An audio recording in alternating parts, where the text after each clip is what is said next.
Buenos días a todos. Muchas gracias por esta invitación para compartir con ustedes unas reflexiones.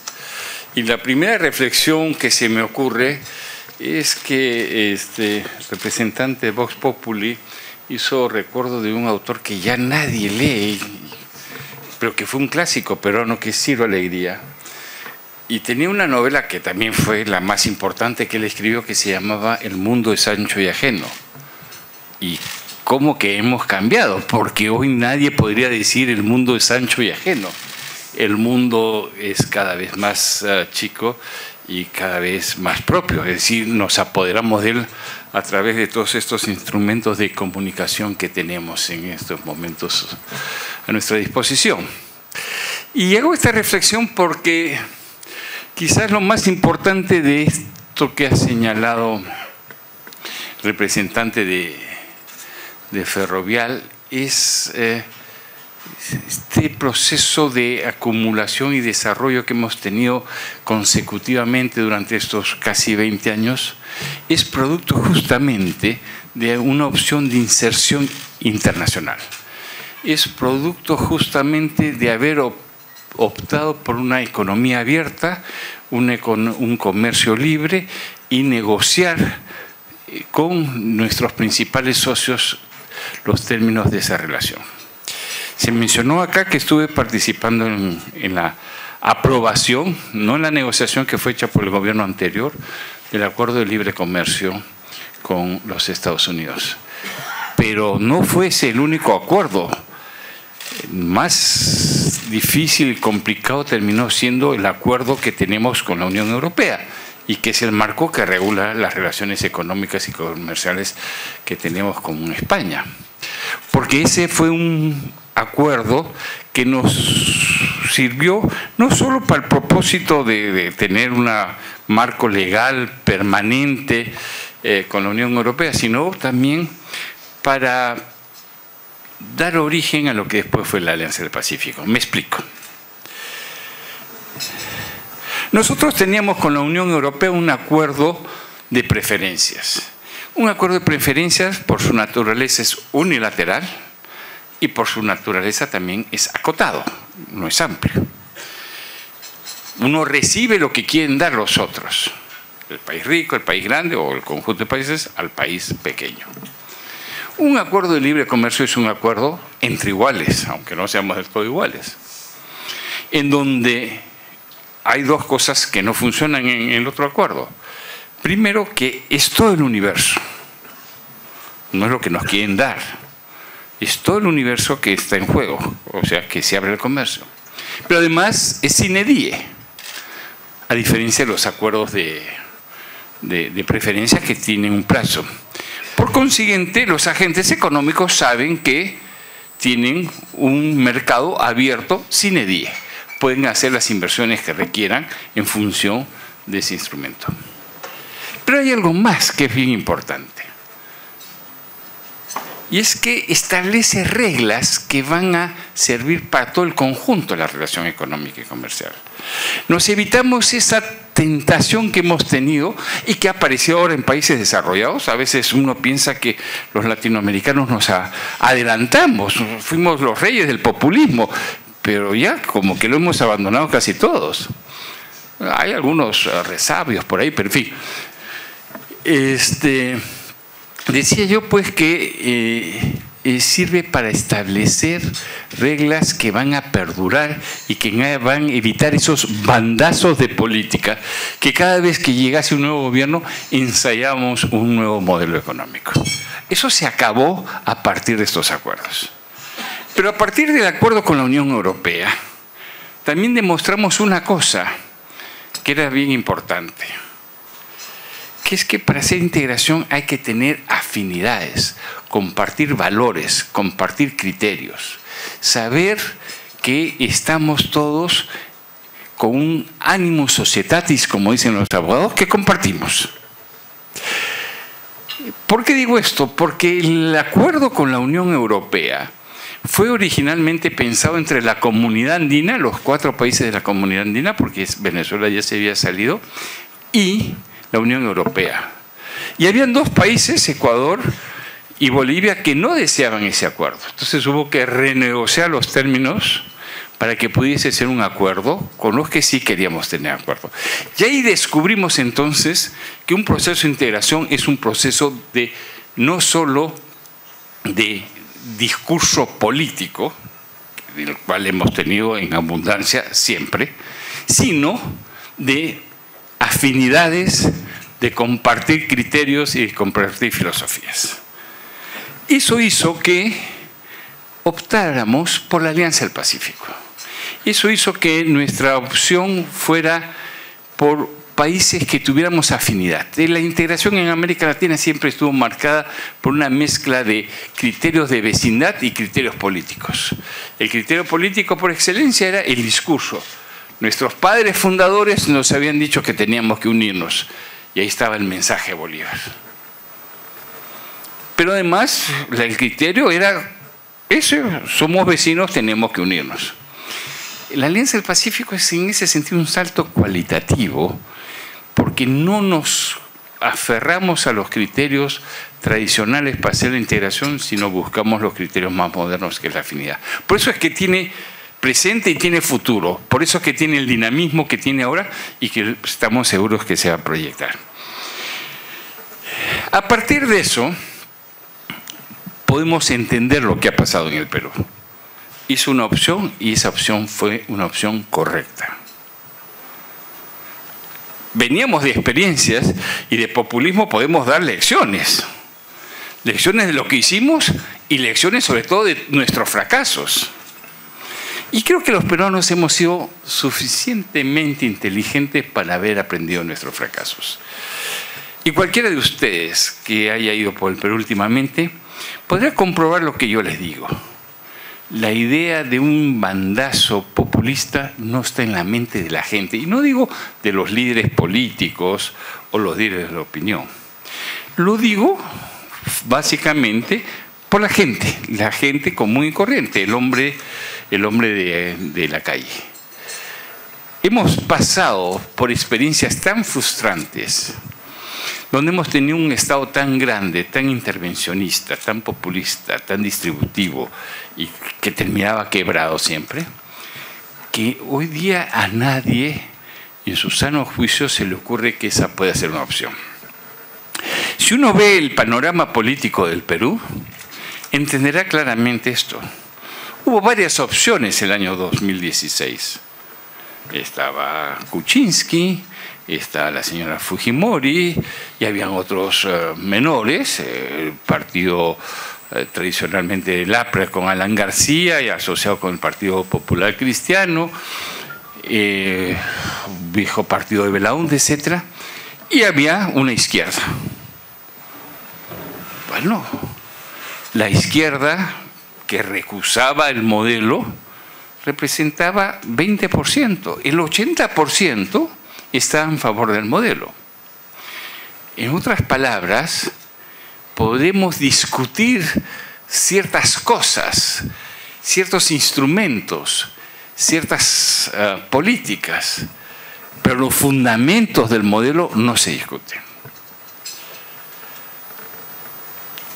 Escuchando hablar sobre los requerimientos de inversión en infraestructura en el Perú, no pude dejar de acordarme los diálogos del cual fui testigo entre el presidente García y el presidente Lula. Lula le decía a García: Alan gasta más en los pobres. Y García le decía: Lula gasta más en infraestructura, porque ahí se te van a generar cuellos de botella. Y tenía razón. Al final, no hay mejor programa social que un buen empleo, y ese buen empleo lo genera la actividad económica. Y no hay manera de desperdiciar el dinero tan fácilmente con programas que al final están llenos de filtraciones. Es obvio que en nuestros países existen unas carencias de infraestructura. Y eso se remedia con una prioridad en la inversión. Pero hay otras limitaciones que creo que atraviesan a casi todos los países de América Latina, y me refiero básicamente a la institucionalidad. Y eso es uno de los temas, una de las asignaturas pendientes que tenemos todos. Los tienen Brasil, Argentina, unos países menos. A mí, por ejemplo, yo envidio la institucionalidad que tiene Colombia, ¿no? O Chile, pero son casos aislados. Todos nuestros países suelen tener estas limitaciones institucionales. Y a ellas hay que ponerle la mayor atención y la mayor dedicación en términos de políticas que puedan ser políticas de Estado que perseveren en el tiempo. Yo sí creo que en un caso como el Perú, como otros casos de América Latina, y me refiero particularmente a los países de la Alianza del Pacífico, y hoy día pudimos incorporar a otros que estaban en una onda populista de la cual han abandonado. Yo sí creo que ellos han hecho ya una opción y esa opción no da marcha atrás. Pero ¿qué es lo que podemos esperar nosotros? Yo creo que en términos de la Alianza del Pacífico lo que podríamos esperar es la incorporación no muy lejano tiempo, no a muy largo plazo, de países como Panamá y Costa Rica. Veo más difícil la incorporación de los países que quisieran del Mercosur, porque el Mercosur tiene amarras muy grandes. Una de ellas es un supuesto arancel externo común que está perforado por todas partes y por todos, pero que existe como una realidad legal que impide que los países individualmente puedan hacer sus negociaciones comerciales. Pero sí creo que es posible imaginar estas dos incorporaciones a relativamente corto plazo. Dicho esto, tenemos un nuevo gobierno que dirige una personalidad muy especial. Pedro Pablo Kuczynski es hijo de un médico que terminó dirigiendo un leprosorio en la selva peruana. Él es un economista que empezó como banquero central en la banca central del Perú, que después estuvo en banca privada y en inversiones, que fue ministro de Energía y Minas en el segundo gobierno de Belaúnde Terry en el año 80, y que luego fue ministro de Economía y primer ministro con el presidente Toledo al inicio del año 2000 de este siglo. Juega en él un talento natural que además es muy versátil porque toca la flauta y el piano. Juega en él, digamos, ese talento versátil y esa experiencia versátil. El hombre que ha estado, por decirlo así coloquialmente, en los dos lados del mostrador.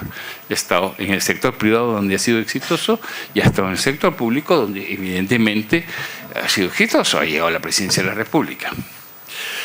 Creo que lo que podemos esperar de Kuczynski es afirmar estas grandes líneas de trabajo, probablemente profundizar cierto tipo de inversión, como la inversión pública en el sector de infraestructura, compensar vía la inversión pública ciertas limitaciones que derivan del mercado internacional. Básicamente, una gran ayuda en este proceso de crecimiento del Perú fue la demanda china, que se ha reducido un tanto. Y sí estamos en condiciones de poder, por la vía de la inversión pública, compensar eso. Y sobre eso quisiera hacer una reflexión que creo que tenemos que tener en cuenta. Hemos sufrido hace poco el fenómeno del niño costero. Extraño fenómeno porque normalmente el fenómeno del niño siempre estaba concentrado en la costa norte del Perú y ahora ha bajado a casi toda la costa. El año 82 hubo un fenómeno del niño de grandes consecuencias y se perdió, es decir, el crecimiento del Perú fue menos 12%, menos 12%. El año 97-98 hubo otro fenómeno en el Niño y también se perdió, no tanto, pero sí se perdió varios puntos y significó el inicio del fin de Fujimori. Las dictaduras son exitosas cuando hay plata, no cuando hay crisis. Este año, gracias a este proceso que se ha descrito de acumulación, de sensatez en el manejo económico, probablemente el fenómeno del Niño significa que crezcamos 1% menos de lo que se esperaba. Si nuestras previsiones eran 4%, pues creceremos 3%. Si algunos eran menos optimistas y decían que Perú iba a crecer 3,5%, pues creceremos 2,5%. Pero no tenemos decrecimiento, tendremos un crecimiento menor. Y eso es simplemente resultado de tener fondos de estabilización, tener reserva suficiente, tener déficit fiscales de menos del 3%, etcétera, etcétera. El presidente Kuczynski nos va a visitar el 12 y el 13. Y nos va a visitar porque no deja de reconocer el dato de la realidad que España es el primer país inversor. Pero no solo es el primer país inversor. Hay mucho interés en muchas otras empresas, en distintas ramas, de poder invertir en Perú. Y viene Kuczynski a eso, a hablar con el gobierno, pero a hablar con los empresarios e invitarlos a que sigan apostando por el Perú, que el Perú es una apuesta segura, que el Perú tiene estabilidad política, estabilidad jurídica y estabilidad económica. Y que por consiguiente, más allá de los debates políticos que pueden a veces cargarse las tintas un poco, lo cierto es que todos estamos, ¿no?, convencidos de que la democracia sigue siendo el mejor sistema o el menos malo de todos y seguimos creyendo que una economía abierta es la mejor apuesta del desarrollo. Gracias.